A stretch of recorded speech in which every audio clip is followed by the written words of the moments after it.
Hello everyone, आज के इस वीडियो में हम बात करेंगे क्लास 12 के पॉलिटिकल साइंस का चैप्टर 1 राष्ट्र निर्माण की चुनौतियां। इस चैप्टर के ऑलरेडी 2 पार्ट्स हो चुके हैं। आज इस वीडियो का पार्ट 3 होने वाला है। तो आज की इस वीडियो में हम बात करेंगे विभाजन के परिणाम, यानी जब भारत आज़ाद हो गया उसके बाद विभाजन के क्या परिणाम हुए। चलिए देख लेते हैं वन बाय वन। तो सन 1947 में बड़े पैमाने पर एक जगह की आबादी दूसरी जगह जाने को मजबूर हुई। यानी जब भारत का विभाजन हो गया तो बहुत बड़े पैमाने पर बहुत सारी आबादी यानी बहुत बड़ी जनसंख्या एक जगह से दूसरी जगह गई थी। आबादी का यह स्थानांतरण आकस्मिक, अनियोजित और त्रासदी से भरा हुआ था। यानी आबादी का जो स्थानांतरण था, यानी जो आबादी एक जगह से दूसरी जगह गई थी, ये अनएक्सपेक्टेड थी। यानी कि किसी ने भी ऐसा एक्सपेक्ट नहीं किया था कि हमें अपने देश को छोड़ के किसी दूसरे देश में भी जाना पड़ जाएगा, वो भी रातों रात या कुछ चंद घंटों की मोहलत ही भी उनको दी गई थी। और ये अनियोजित था, अनप्लान्ड था और ये बहुत त्रासदी से भरा हुआ था। मानव इतिहास के अब तक या सबसे बड़े स्थानांतरणों में से यह एक था। यानी कि पहले भी ऐसा हुआ है कि एक जगह की आबादी किसी दूसरी जगह गई है, लेकिन वो प्राकृतिक आपदा के कारण हो या किसी भी कारण हो, लेकिन इतनी बड़ी जनसंख्या एक जगह से दूसरी जगह इससे पहले नहीं गई थी। इसीलिए ये इतिहास के अब तक ज्ञात सबसे बड़े स्थानांतरणों में से एक था। नेक्स्ट पॉइंट हमारा, धर्म के नाम पर एक समुदाय के लोगों ने दूसरे समुदाय के लोगों को बेरहमी से मारा। यानी कि धर्म के नाम पर दंगे फसाद बहुत फैले भारत में। उन्होंने एक समुदाय के लोगों ने दूसरे समुदाय के लोगों को मारा, हिंदुओं ने मुस्लिम को मारा, मुस्लिमों ने हिंदुओं को मारा। लाहौर, अमृतसर और कलकत्ता जैसे शहर सांप्रदायिक अखाड़े में तब्दील हो गए। यानी कि ये एक ऐसे शहर थे जहां पर बहुत बड़ी संख्या में हिंसा हुआ और यह सांप्रदायिक अखाड़े यानी कि धर्म के आधार पर जो अखाड़े होते हैं उनमें तब्दील हो गए।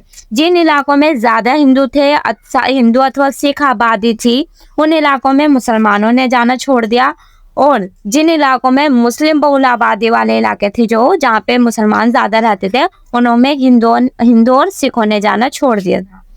नेक्स्ट पॉइंट है हमारा, लोग अपना घर बार छोड़ने के लिए मजबूर हुए। वे सीमा के एक तरफ से दूसरी तरफ गए। दोनों ही तरफ के अल्पसंख्यक अपने घरों से भाग खड़े हुए और अक्सर अस्थायी रूप से शरणार्थी शिविरों में पनाह ली। यानी कि दोनों ही तरफ के, ये नहीं कि सिर्फ भारत से ही कुछ लोग वहां जा रहे, बल्कि कुछ लोग ऐसे भी थे जो पाकिस्तान में थे लेकिन वो हिंदू थे, अब उनको इधर आना था। तो दोनों ही तरफ के लोग जो थे वो सीमा के पार जा रहे थे और दोनों पर ही हमले हो रहे थे लगातार, क्योंकि अल्पसंख्यक थे वो और अल्पसंख्यकों पर बहुसंख्यकों ने हमले किए।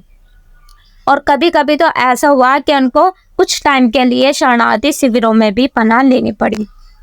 नेक्स्ट पॉइंट है हमारा, सीमा के दोनों ओर हजारों की तादाद में औरतों को अगवा कर लिया गया, उन्हें जबरन शादी करनी पड़ी और अगवा करने वाले का धर्म भी अपनाना पड़ा। कई मामलों में यह भी हुआ कि खुद परिवार के लोगों ने अपने कुल की इज्जत बचाने के नाम पर बहु बेटियों को मार डाला। यानी आपने एक वो तो मूवी देखी होगी गदर, तो उसमें भी सेम यही होता है कि बहुत से लोगों की जान गई, बहुत मारकाट फैली थी। विभाजन के टाइम जब पार्टीशन हुआ था तो बहुत सी बहु बेटियों को अगवा भी कर लिया गया और उस दौरान जबरन उनसे शादी करी उनको, और अगवा करने वाले का उनको धर्म भी अपनाना पड़ा। जैसे आपने मूवी में देखा है ना कि सकीना होती है और वो जो है हीरो का धर्म भी अपना लेती है, वो हिंदू बन जाती है, उससे शादी करनी पड़ती है। लेकिन उसमें तो थोड़ा ऐसे दिखाया गया है लाइक फिल्मी टाइप, लेकिन ऐसा रियलिटी में हुआ था कि बहुत सी महिलाओं को अगवा कर लिया गया, उनको जबरन शादी करी और उनको उनका धर्म भी अपनाना पड़ा। और ऐसा भी हुआ था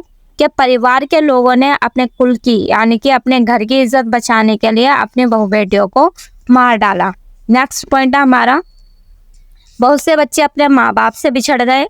जो लोग सीमा के पार करने में किसी तरह सफल रहे, उन्होंने पाया कि अब वे बेठिकाना हो गए और इन लाखों शरणार्थियों के लिए देश की आज़ाद का मतलब था, यहाँ पे आज़ादी आएगा, ये मिसप्रिंट हो गया, आज़ादी का मतलब था महीनों और कभी कभी सालों तक किसी शरणार्थी शिविरों में जिंदगी बिताना। यानी जब विभाजन हुआ था तो बहुत से जो बच्चे थे वो अपने माँ बाप से बिछड़ गए। बहुत मुश्किल से अगर किसी ने सीमा पार कर भी लिया तो उन्होंने पाया कि अब उनके पास कोई ठिकाना नहीं है, ना उनके पास रहने का घर है, ना ही कोई कारोबार है। तो उनको बहुत दिनों तक, कभी कभी सालों तक भी किसी शरणार्थी शिविरों में रहना पड़ा। नेक्स्ट पॉइंट है हमारा, वित्तीय संपदा के साथ साथ टेबल, कुर्सी, टाइपराइटर और पुलिस के वाद्य यंत्र तक का बंटवारा हुआ। यानी जब विभाजन का बंटवारा हुआ तो इन सब संपत्ति का भी बंटवारा हुआ था। नेक्स्ट पॉइंट है हमारा, विभाजन के दौरान बड़ी संख्या में मुस्लिम आबादी पाकिस्तान चली गई। इसके बावजूद 1951 के वक्त तक भी भारत में मुसलमानों की कुल आबादी 12% थी। यानी कि इतनी बड़ी जनसंख्या का स्थानांतरण हुआ, उसके बावजूद भी 1951 तक भी मुसलमानों की जनसंख्या 12% थी।